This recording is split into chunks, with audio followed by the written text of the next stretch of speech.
We've got a one-fall match on tap for you, ladies and gentlemen.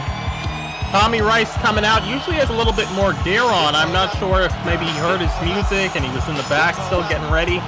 No knee pads here tonight. Tommy Rice going to go one-on-one with MF Dollar, still doing push-ups. I saw him actually before the event started tonight. He was out in the parking lot doing push-ups. I went and I got something to eat and came back. He was still doing push-ups. We're going to bring the opponent out here in a second. As soon as Tommy Rice gets tired of push-ups, the money man, MF Dollar, we've seen him before alongside MF Yen and MF Euro, but tonight he's out here solo. We don't see it too often. We're going to see how he does. It was last week that we saw him in a tag team encounter. He did not come out on top.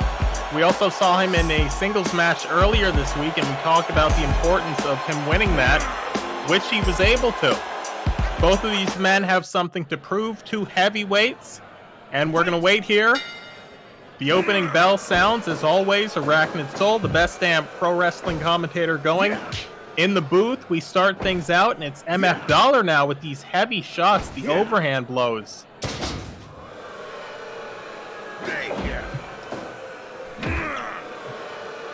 Both men fighting now at center ring.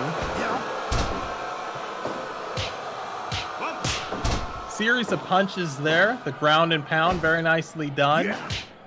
And the thing about MF Dollar is he's not too concerned by being called the best wrestler or the best technical wrestler, the best technician, the best submissionist. He just wants to be called the winner. And where he's from, the way you win is you just ground and pound somebody. You get tough with them, you get rough with them like this. Tommy Rice trying to show the master how to do it.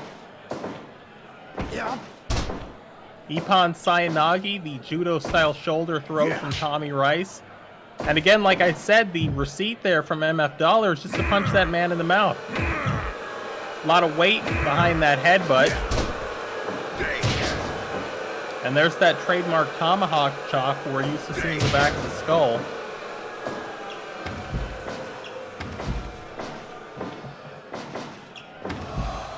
Both men leaving for a second before coming back in.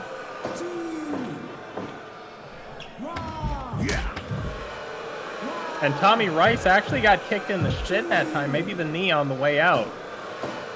And Tommy Rice, a power wrestler, but you're not going to be able to pick somebody up, military press them, suplex them, all the stuff that he likes to do if you don't have your legs underneath you. Bipasso that time from MF Dollar off the Irish Whip. Not sure what he was looking for, but ended up just taunting. And we see Tommy Rice now jockeying for position. So many guys don't have angles. They just go straight in. So it's nice to see that. Tommy Rice looking to lock up when he thinks it's going to be advantageous for himself. Blatant choke there, and Tommy Rice now back in control. Hip tossed his man again. Double thrust to the throat, and once again a Muay Thai style roundhouse kick low that time to the side of the knee from MF Dollar, who charges back in, scores with the lariat, now sends his man to the outside.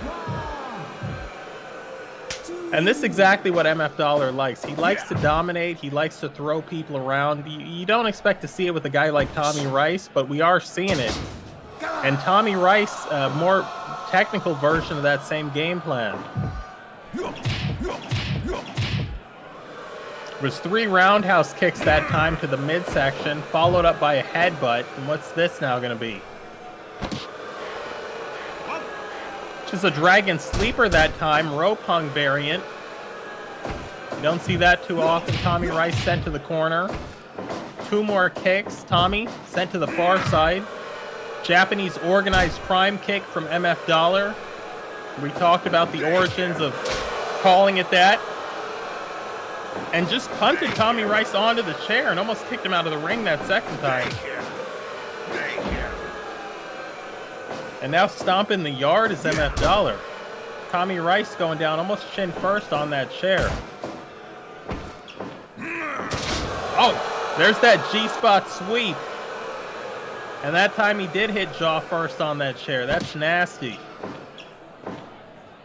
People say that move doesn't even exist. The Magistral Cradle onto the chair. You heard it that time, but there was also a rope break. That chair getting a lot of play this match. A lot of this match taking place right there in the corner. I appreciate the initiative that MF Dollar had there, but that was always going to be a hard thing to pull off. Tried to Irish whip his man, pick up the chair, drop it, and then hit a move. He got 3/4 of the way there, which is better than most would have done, but wasn't able to pull it off. Shoulder throw over the top. It almost looked like Tommy Rice wanted to go to the outside, maybe to get a weapon or to convalesce, and then said, you know what? I've got MF Dollar down. Let me get back in the ring and finish him off. MF Dollar didn't quite have the range there. Kidney shot from Tommy Rice, who now takes his man up in a stretch muffler. Very close to the corner, though, and we saw MF Dollar able to reach out. Talked about that military press earlier, and when he reached out, he got the rope break. So what that military press tells me is, despite the fact... Oh, my God! Is he okay? Gut wrench, side slam. Drop Tommy Rice on the back of his head. That's it. No, 2.9. But like I was saying, what it tells me that Tommy Rice was able to get that gorilla press off is that despite MF Dollar working the legs, all matched with those low roundhouse kicks, speak of the devil, those are a little bit higher to the midsection, but Tommy Rice still has the power and the stabilization in his legs. And now just a blatant choke here in the corner. Not sure where the referee was on that one. I mean, then again, MF Dollar is a very wide individual, and if you're standing behind him, you really can't see what's going on in front of him. Jawbreaker, and now once again, Tommy Rice into that stretch muffler. And that's a lot of weight to be distributed, so I mean, you're hanging by your knee, basically, and your calf muscle. So the heavier you are, the more that's going to suck. Full Nelson, and he takes him back, and that is it! He caught him with that. Ladies and gentlemen, MF Dollar catching Tommy Rice. It was a full Nelson, and then he got the rear full guard in. Tommy was looking for the rope, but was never going to make it, and just tapped out. To me, that's a big win for MF Dollar in his second of the week. It took 6 minutes and 9 seconds. The scissors full Nelson. Tommy Rice just being defeated by MF Dollar.